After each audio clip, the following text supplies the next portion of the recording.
Hey guys, welcome back to literature. It is April 22nd. It is Earth Day. It's actually my birthday today, too, and it is Cindy M's birthday. So happy birthday to both of us. To celebrate, I put pictures of my dogs. This is Trogdor taking a nap. Um, I wish I could nap like this. It looks so comfy. And this is my boy Pip. He's the one that got bitten by a rattlesnake, but he ended up being okay. Okay, so this is actually on your assignment. These are just grading guidelines. You can click on this. It's going to say grading policy. It's going to be a Google Doc that you can view. If you have any questions about any of this, just comment and I will answer it. But make sure you do read this over. It is linked in your assignment. Okay, so last Friday I gave you guys a feedback form, and one of the questions was just, do you like this class? It made me very happy that 87.7% of you said yes. So I'm getting like a B. My goal is to get an A, to get somewhere in the 90s, like 90 something percent of you guys saying yes. So here is the feedback that you guys gave me. You said to keep giving clear directions and making videos so it's easier to follow, keep connecting things to everyday life, and keep showing fun videos when I can. Things that I need to start doing.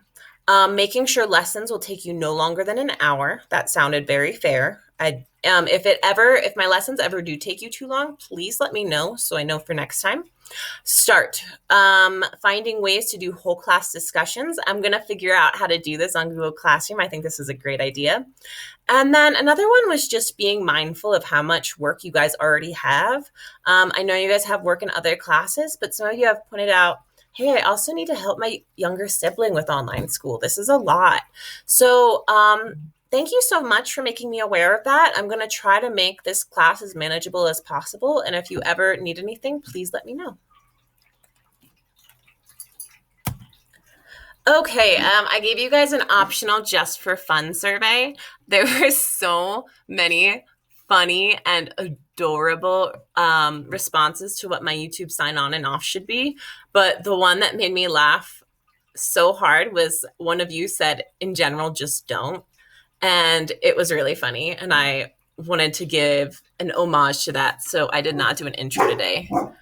Oh, of course, my dogs have to start barking when I'm recording. Shush. All right, so your do now is a just for fun do now. I understand you guys are busy, so this is the one thing in your lesson that you are able to skip if you need to. I'm going to pause this. Okay, I had to pause the video to get my dogs to stop talking there, or stop barking. It is optional, but it is really fun. Epic rap battles of history are really funny. To get there, I have links embedded in your thing. In your note taker. So you just click here, and then boom, you will have your video. And then your do now prompt is just, hey, who do you think won the rap battle, Shakespeare or Dr. Seuss? So you can do that. I definitely would love to hear your responses, but if you're like, hey, miss, I gotta babysit, I'm busy, you can just write skip and skip that activity. That's the only one you can skip today. Okay, so today what we are doing is we are characterizing Macbeth by analyzing his speech, thoughts, effect on others, actions, and looks. Here is your key points. So on your note taker, here's where you will take notes. You do not have to write everything I put on here. If you can sum it up in 3 words, by all means do that. I just want to make sure you know what these things are, but please don't spend more than like 2 minutes taking these notes down. So characterization is when an author is making a character and figuring out what the character should be like. So if I'm trying to create a character who is a teenage girl, and I'm thinking, okay, what is this teenage girl like? Does she play soccer? Is she nice to others? Is she brave? Those are the kind of things that I'm thinking about when I'm making a character. Direct characterization is when the author just tells you what the character is like. So an example would be if an author said she was a mean girl. She's just telling you, hey, she's mean. Indirect characterization is when the author shows us what the character is like through STEAL. You guys might remember STEAL. It stands for speech, thoughts, effect on others, actions, and looks. So an example of indirect characterization would be here at the bottom where it says, for example, she knocked the boy's tray off his table and yelled, "Are you deaf? You can't sit with us." So that's an action and that's a speech. These two things, even though the author doesn't come out and tell us that she's mean, these things show us that she's a mean character. Okay? Today we're going to read Act 1, Scene 2. It's supposed to be one of the hardest scenes in the play. We will do a lot of reading today, but after the first act, we will watch it. Just don't get discouraged by today. Hang in there with me. And don't forget to pause if you need it. So this is what we read. And this is also on your note taker, I believe. On your note taker, you have a summary of what the whole play is about. And you have a summary of what is on my slide here. So Act 1, Scene 1. We had thunder and lightning crash. Thunder and lightning crash above a Scottish moor. 3 haggard old women, the witches, appear out of the storm. In eerie chanting tones, they make plans to meet again upon the heath after the battle to confront Macbeth. As quickly as they arrive, they disappear. So that's a summary of what we've read so far. So we are going to read the modern text side by side with the original text. Our focus is primarily going to be on the modern text unless we are specifically analyzing Shakespeare's language. So we are going to start Act 1, Scene 2 today. So you have 2 options. If you're someone who needs a little extra help, you can read along with me in this video. If you are someone who is like, I have this in the bag, I don't need your help, you can use the link on your worksheet and read all of it yourself. So what I mean by that is on your worksheet, if you go down here where it says Act 1, Scene 2, you click. And this is Act 1, Scene 1 here, but we can go down and Act 1, Scene 2. You can read that on your own. And again, we're reading the modern version, so we're reading what's on this side.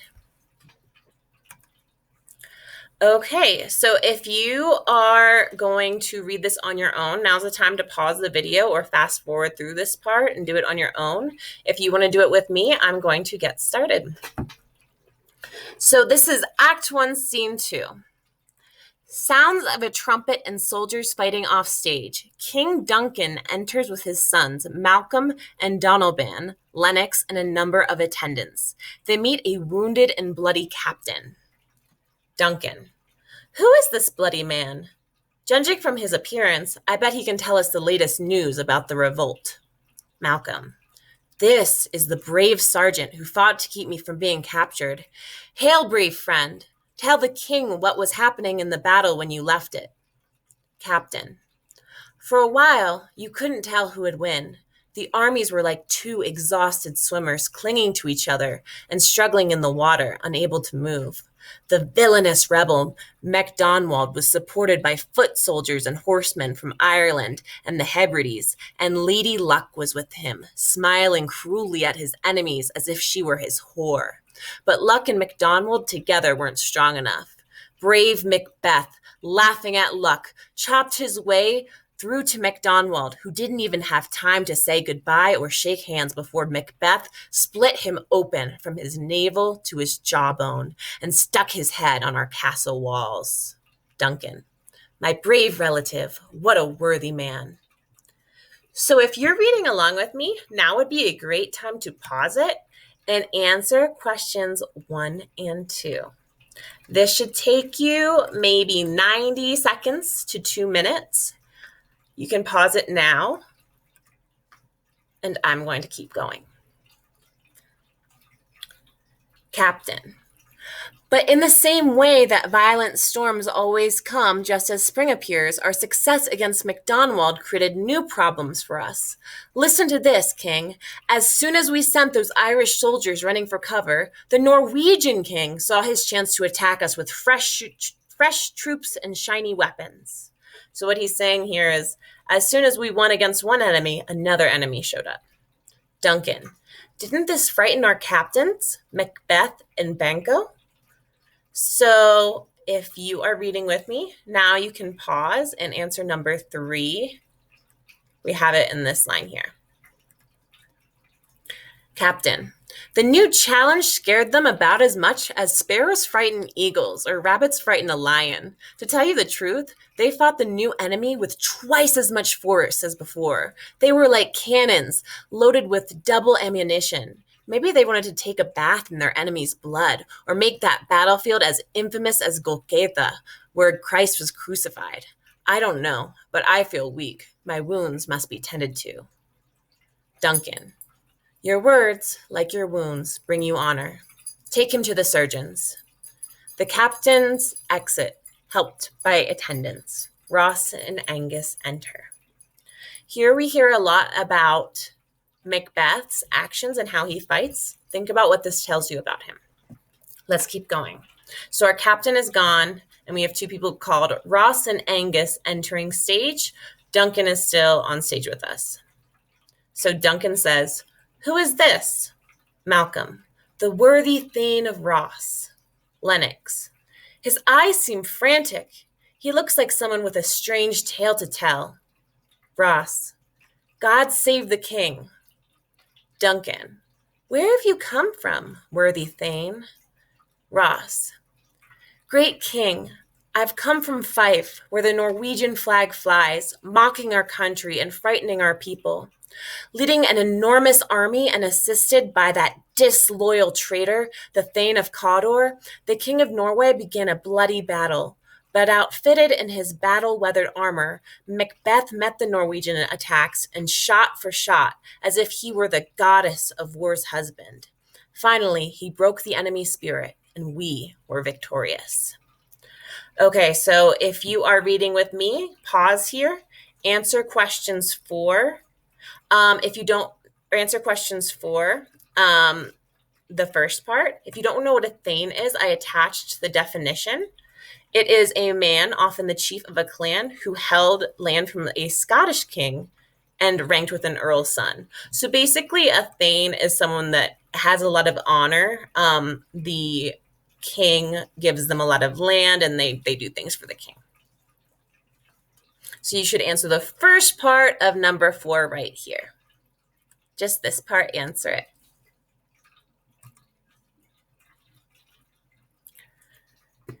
So Macbeth killed the Thane of Cawdor. Duncan says, "Great happiness." Ross, "So now Sweno, the Norwegian king, wants a treaty. We told him we wouldn't even let him bury his men until he retreated to St. Colm's Inch and paid us $10,000. Duncan, "The Thane of Cawdor will never again betray me. Go announce that he will be executed, and tell Macbeth that Cawdor's titles will be given to him." Ross, "I'll get it done right away." Duncan, "The Thane of Cawdor has lost what the noble Macbeth has won." They all exit. That is scene 2. Here is where you can find your answer to number 4. What does the king say about him? And how is the king going to reward Macbeth? And then this one, just tell me a little bit about Macbeth based on what you've read. So based on what you've read, what can you tell me about Macbeth?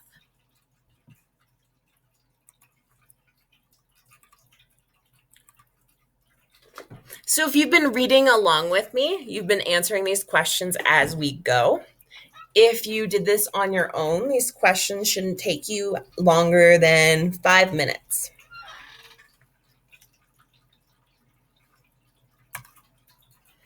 Here is a quick summary if you're confused about what happened. If you are confused about what happened in that scene, go ahead and pause the screen here. Read it over. And if that doesn't clear things up, send me an email, text me, ask for help. But we just read Act 1, Scene 2. Go ahead, pause this video, and take a break. I recommend about 5 minutes. Okay, so now we're going to start Act 1, Scene 3. We're not going to do all of it. We're going to do about half of it. So you have two options. You can either read along with me in this video. I think this is the easier option because I do it with you. Or you can read this independently using the link on your worksheet to find Act 1, Scene 3. And you're going to stop on page 6 where it says the witches vanish. So if I go to your worksheet, oh, look, Act 1, Scene 3. So you'll scroll down until you see Act 1, Scene 3. Okay, here it is. And you're going to stop on page 6 here where it says the witches vanish. As for everyone reading with me, you will only have 2 questions to answer for this scene. We are actually almost done. So let me preview these questions first. Okay, you're going to describe the 3 witches and tell us what prophecy the witches described to Macbeth and Banquo. Okay. So, Act 1, Scene 3. Thunder. The 3 witches enter. First witch. Where have you been, sister? Second witch. Killing pigs. Third witch. And you, sister? First witch. A sailor's wife had chestnuts in her lap and munched away at them. Give me one, I said. Get away from me, witch, the fat woman cried. Her husband has sailed off to Aleppo as master of a ship called the Tiger. I'll sail there in a kitchen strainer, turn myself into a tailless rat, and do things to him, second witch. I'll give you some wind to sail there. First witch. How nice of you. Third witch. And I will give you some more. First witch. I already have control of all the other winds, along with the ports from which they blow and every direction on the sailor's compass in which they can go. I'll drain the life out of him. He won't catch a wink of sleep, either at night or during the day. He will live as a cursed man. For 81 weeks, he will waste away in agony. Although I can't make his ship disappear, I can still make his journey miserable. Look what I have here. Second witch. Show me, show me. First witch. Here I have the thumb of a pilot who was drowned while trying to return home. A drum sounds off stage. I just made a little drum sound for you guys. Third witch. A drum, Macbeth has come. All dancing together in a circle. We weird sisters, hand in hand, swift travelers over the sea and land, dance around and around like so, 3 times to yours and 3 times to mine and 3 times again to add up to 9. Enough, the charm is ready. At this point, scholars, I recommend you pause and answer this first question here. Describe the 3 witches. Okay, so they know Macbeth is here. Macbeth shows up and all these witches are around. Let's see what happens next. Macbeth and Banquo enter. Macbeth to Banquo. And if you remember, Banquo is the captain that's fought alongside Macbeth. I have never seen a day that was so good and bad at the same time. Banquo. How far is it supposed to be to the forest? He sees the witches. What are these creatures? They're so withered looking and crazily dressed. They don't look like they belong on this planet, but I see them standing here on Earth. To the witches. Are you alive? Can you answer questions? You seem to understand me because each of you has put a gruesome finger to her skinny lips. You look like a woman, but your beards keep me from believing that you really are. Macbeth. Speak if you can. What kind of creatures are you? First witch. All hail Macbeth. Hail to you, Thane of Glamis. Second witch. All hail Macbeth. Hail to you, Thane of Cawdor. Third witch. All hail Macbeth, the future king. Banquo. My dear Macbeth, why do you look so startled and afraid of these nice things they're saying? To the witches. Tell me honestly, are you illusions, or are you really what you seem to be? You've greeted my noble friend with honors and talk of a future so glorious that you've made him speechless. But you don't say anything to me. If you can see the future and say how things will turn out, tell me. I don't want your favors, and I'm not afraid of your hatred. First witch, hail! Second witch, hail! Third witch, hail! First witch, you are lesser than Macbeth, but also greater. Second witch, you are not as happy as Macbeth, yet much happier. Third witch, your descendants will be kings, even though you will not be one. So all hail, Macbeth and Banquo. First witch, Banquo and Macbeth, all hail. Macbeth, wait, you only told me part of what I want to know. Stay and tell me more. I already know that I'm the Thane of Glamis because I inherited the position when my father Sinel died. But how can you call me the Thane of Cawdor? The Thane of Cawdor is alive, and he's a rich and powerful man. And for me to be the king is completely impossible, just as it's impossible for me to be Thanes of Cawdor. Tell me where you learned these strange things, and why you stop us at this desolate place with this prophetic greeting. Speak, I command you. The witches vanish. So Macbeth is already the Thane of Glamis, so that made sense when they called him that. But he's not the Thane of Cawdor. He doesn't know that he'll become it, and he's not the king. So right now they're just saying things to him, and it's very confusing to him. So number 2, what prophecy did the witches describe to Macbeth and Banquo? What did they say is going to happen in their lives? And pause. That question should take you 60 seconds, maybe 90 seconds.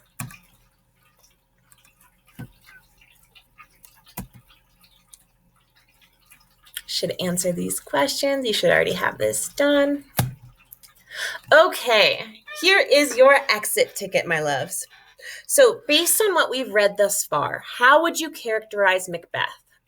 You should base this characterization on Steele. So what he says, thinks, how he affects others, acts, or looks. Make sure you quote evidence from what we've read so far, then explain how this fits your characterization of Macbeth. You know what's going to bother me, guys? I have one. Okay, I need to add another one. Okay, that's better. Whew. So I have sentence starters here, but I also have them on your worksheet as per usual. So here is your prompt. Here is everything you need to get 100. So if you're characterizing Macbeth, give me a word to describe him. So Macbeth is characterized as what? Is he brave? Is he mean? Is he spoiled? Tell me what he's like. Use an aspect of Steele to describe him. So something he says, thinks, affects others, acts, or looks. Give a quote that shows the Steele and explain how the quote showed what Macbeth is like. So for example, if we go back to my key point slide, where was it? Here's could be my quote. She knocked the boy's tray off the table and yelled, "Are you deaf? You can't sit with us." And I would say her actions and what she says there shows us that she's a mean girl because only people who are mean yell at people and knock people's stuff off the table. I have your sentence starters here. You'll type your exit ticket in here, and then you will not forget to hit turn in. Please let me know if you guys need anything. If you need any help, comment, text me, email me. Love you guys lots. Hope you have a great rest of your day. Have a happy Earth Day. Bye.